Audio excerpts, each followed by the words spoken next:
네, 그렇습니다. 문재인 대통령 취임 후 처음으로 청와대 참모진들과 회의를 주재했습니다. 참모진들과 일일이 악수를 나누고 직접 차를 따라 마시는 모습이 참 인상적인데요. 양복 상의를 벗고 넥타이를 하지 않은 채 긴 테이블에 둘러 앉아서 탈권위의 모습을 강조하기도 했습니다. 박근혜 청와대와의 차별화를 의식한 걸까요? 대통령이 참석한 수석 비서관 회의, 이른바 대수비라고 불리웠던 회의 이름도 수석 비서관과 보좌관 회의, 일명 수보회의라고 바꿨습니다. 정말로 문재인 정부에서는 수보회의를 문재인 정부답게 새롭게 하는 겁니다. 이 수보회의는 대통령 지시사항을 전달하는 회의가 아닙니다. 그냥 다 함께 공유하고 토론 통해서 결정하는 회의.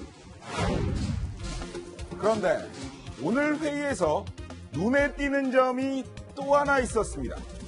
박근혜 전 대통령이 2013년 취임 이후에 총리, 장관들과 처음 가졌던 국무회의와 다른 점, 여러분 느끼셨습니까?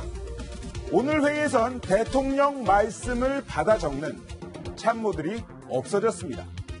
문 대통령이 받아쓰기를 없애고 미리 결론 내기 없고 계급장 없는 회의, 이른바 산무회의를 제안했다고 합니다. 반면 박근혜 정부에선 회의 시간에 대통령 말씀을 받아 적느라고 참모들이 말할 시간조차 없었다고 하는데요. 오죽하면 적어야 살 수 있다, 적자생존이란 말까지 등장했을 정도였습니다. 박 전 대통령에게 부메랑이 되어서 결국은 돌아온 안종범 전 청와대 정책조정수석의 수첩도 대통령의 말씀을 열심히 받아 적느라고 생겼던 습관으로 보이는데요. 문 대통령의 소통 행보, 광화문에도 등장을 했습니다. 바로 이곳 서울 세종로공원에 설치된 광화문 1번가입니다.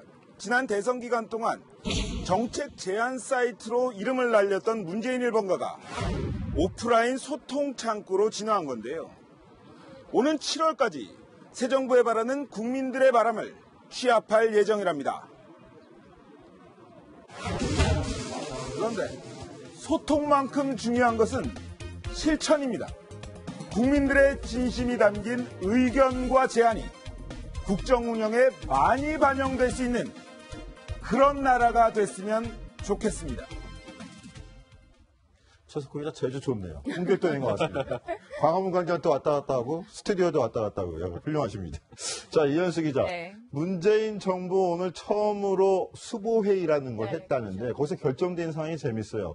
문재인 대통령 앞으로 가족 식사비용, 관저에서 사는데도 불구하고 가족 식사 비용까지 본인이 다 월급으로 결제를 해야 된다면서요. 네. 오늘 이정도 총무비서관이 사실 청와대 살림을 맡고 있는 총무비서관이 직접 브리핑한 내용 중에 이 내용이 참 재밌었습니다. 청와대에 전세를 들어오셨다고 생각을 하시라라고 얘기를 하고 문재인 대통령이 그렇게 하겠다. 저희가 전세로 들어가면 어떻습니까? 사실 집에 새 들어 살면서 전세금만 내고 그 외에 밥값이나 다른 돈은 다 저희 돈으로 쓰잖아요. 사비로 쓰잖아요. 그런 것처럼 문재인 대통령도 이게 특수활동비란 돈이 있는데요. 공무원 사회에서는 대표적인 눈먼 돈으로 불립니다. 그게 돈봉투 감찰 파문, 검찰 내에서 검사들이 만찬을 하면서 돈봉투가 오갔던 그때 그 돈도 특수활동비였는데 이 문재인 대통령의 생활에 들어가는 사비를 본인이 직접 부담하면서 이 특수활동비를 아껴서 청년 일자리를 만드는데 오히려 더 유용하게 쓰겠다라고 밝힌 겁니다. 네, 물론 이 반려동물의 밥값도 이때 문재인 대통령이 개인에게 청구하게 됩니다. 이 반려동물 토리와 찡찡이의 그 사료값인데요. 이외에 아무래도 대통령 가족의 식비, 생필품, 의복비를 대통령 개인에게 청구하는 이 방법이 백악관의 시스템을 좀 차용했다라고도 분석이 나오고 있습니다. 퍼스트독 캐시라고 저희가 부르는데 이게 명예직이지 국가에서 인정해 주는 거 아니까 사료도 개인이 내야 되는 거예요. 무보수네요. 네. 무보수네요. 그렇군요. 노무현 전 대통령 다큐 영화죠. 저희가 계속 소개를 해드렸었는데 노무현입니다. 드디어 오늘 개봉이 됐다고 합니다. 노무현 전 대통령, 문재인 대통령 쌍끌이 인기도 국정 운영에 큰 동력이 될 것으로 보이는데요. 이현수 기자, 네. 오늘 직접 개봉관에도 다녀오셨다면서요? 네, 그렇습니다. 사실 이게 처음에는 한 10관 정도에서 열리려고 했는데 인기가 높아지면서 한 100여 관 정도로 그 방영 관수가 늘어났습니다. 제가 사실 오늘 방송에 소개를 해야 하기 때문에 매일 가장 이른 시간인 조조영화 시간대에 갈 수밖에 없었는데요. 사람들이 많이 없으면 어떡하지라고 걱정을 했는데 생각보다 많았습니다. 그 이른 시간이었는데도 사실상 10명 이상 정도 영화를 보고 있었고요. 실제로 그 영화 관람객들이 상당히 감동을 받아 있습니다. 제가 영화를 보고 나오는 실제 관람객들의 목소리를 들어봤습니다. 20대 초반에 못 모르고 뽑았던 대통령이에요. 근데 내가 뽑은 대통령, 당선된 대통령이니까 애정을 가지고 있었던 건데 내가 못 모르고 뽑았을 때, 어릴 때 무엇에 끌렸었는지를 정확히 알게 해준 영화 같습니다. 좋았습니다. 네. 그러니까 도와주십시오, 제게 힘을 주십시오가 모든 사람의 마음을 아우르는 지금도 저희가 개개인이 다 필요한 말이 아닌가 싶습니다. 너무나 감동적이었습니다. 자, 강명규 기자. 그런데 반면에 노무현 전 대통령의 추도식에서 욕설 파문을 빚었던 가수 김장훈 씨는 자숙을 선언했다고요? 네, 지난 20일에 이 무대에서 경찰과 주차 문제로 실랑이를 벌였고 이 과정에서 욕설을 했다. 무대에 나와서 공개적으로 욕설을 했던 김장훈 씨가 당분간 자숙을 하고 건강한 정신으로 다시 돌아오겠다라면서 공식 사과문을 페이스북에 올렸습니다. 네, 확실히 좀 자숙을 하고 돌아왔으면 좋겠습니다. 자, 화제의 인물이죠. 강경화 외교부 장관 후보자는 오늘 새벽 귀국을 했습니다. 영상으로 만나보시겠습니다.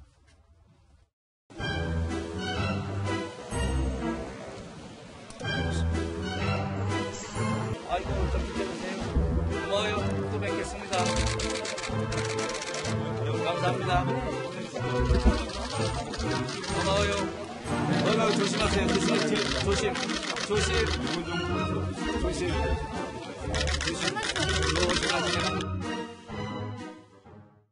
최석호 기자, 문재인 정부 하면 참모진들, 수석비서관들도 기자들하고 자연스럽게 얘기하는 모습을 연출했었는데 저 외교부 장관 후보자 왜 저렇게 답변을 못하게 지금 제지를 막고 하는 겁니까? 강경화 외교부 장관 후보자 예전에 이런 이야기를 했습니다. 내가 왜 유엔에서 일을 했냐? 위안부 문제를 알리기 위해서 유엔을 택했다. 이런 얘기를 했는데요. 사실 외교부 장관이라는 것은 사강들과의 양자 외교를 책임져야 하는 자리입니다. 그렇기 때문에 한마디 한마디가 굉장히 중요하고 민감한 부분이 있습니다. 일본 언론도 예전 강 후보자의 발언들에 대해서 촉각을 곤두세우고 있는데요. 당연히 유엔에서 위안부를 알리고 싶었다. 이런 얘기는 할 수 있는 얘기입니다. 하지만 외교부 장관 위치는 다를 수도 있다. 이러한 부분 때문에 강경화 후보자 최대한 말을 아끼는 모습이었습니다. 네, 알겠습니다. 채널A 정치데스크 60초 후에 돌아오겠습니다.